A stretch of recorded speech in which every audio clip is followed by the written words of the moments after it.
साहब की गवर्नमेंट ने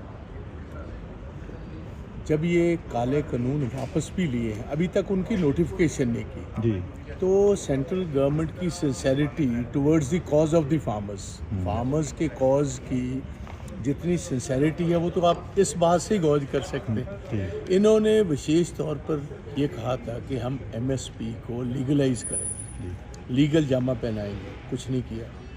फार्मर 700 से ज़्यादा किसान भाई हमारे वहाँ शहीद हुए दिल्ली के बॉर्डर्स पर, किसी को फाइनेंशियल कॉम्पनसेशन नहीं दिया, किसी को नौकरी नहीं दी। जितने केस रजिस्टर हुए थे, कोई नेशनल हाईवेज पर थे, कोई गाड़ियाँ रोकने के थे, कोई वापस नहीं किया। और सबसे बड़ा प्रॉमिस था हम कमेटी बनाएंगे, उस कमेटी पे हर बात की चर्चा फार्मर्स के साथ होगी।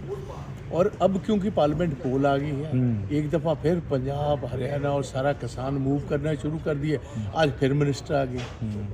मैं तो किसान यूनियंस को यही अपील करूंगा, आप इनके किसी चक्कर में मत फंसे, इन्होंने कुछ नहीं करना।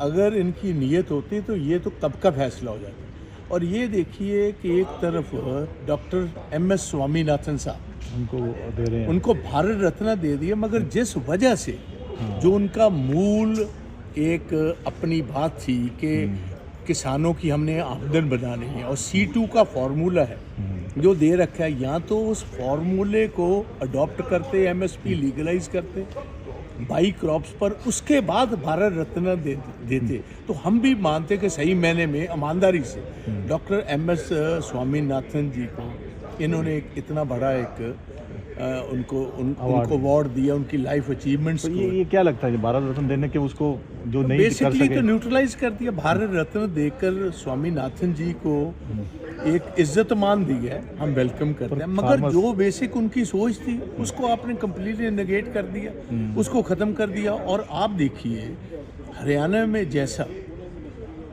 ये किसानों को रोकने के बैरिकेडिंग हो रही है, ये तो ऐसे लगता है जैसे कोई फॉरेन ट्रूप्स को रोकने की तैयारी हो रही है। आप अपने किसानों को उनका जमहूरी हक जो है अपने देश में डेमोक्रेटिकली, आगे भी उन्होंने कहीं वायलेंस तो किया ही नहीं।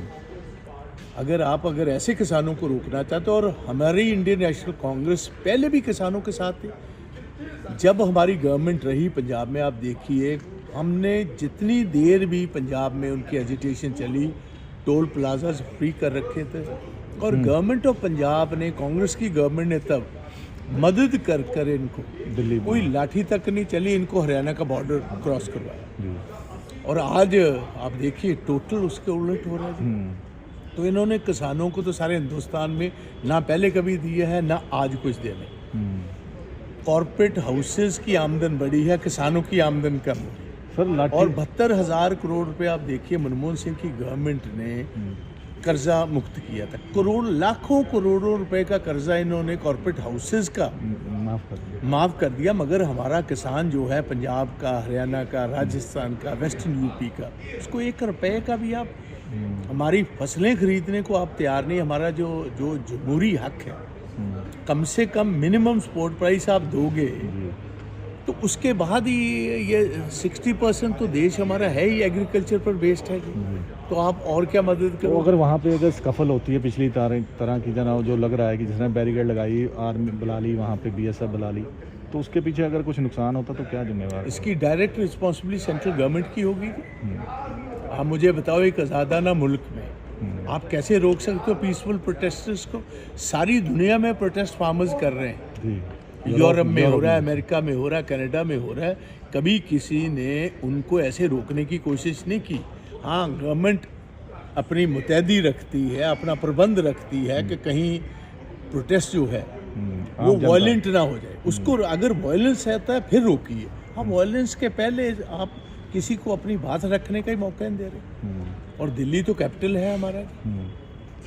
तो हाँ, तो अपनी बात अगर आप सूबे में नहीं सुनोगे तो ऑब्वियसली वो दिल्ली, हरियाणा ने तो ये भी बोल दिया वहीं जेलें बना दो रोड पे साइड में। जेलें तो यहाँ कहीं भी बना सकते हैं, जेलें तो ये कहीं भी बना सकते हैं। उसका मतलब है कि बुनियादी तौर पर किसानों की मूवमेंट के खिलाफ, खेत मजदूर और किसान की सोच के खिलाफ ये गवर्नमेंट है।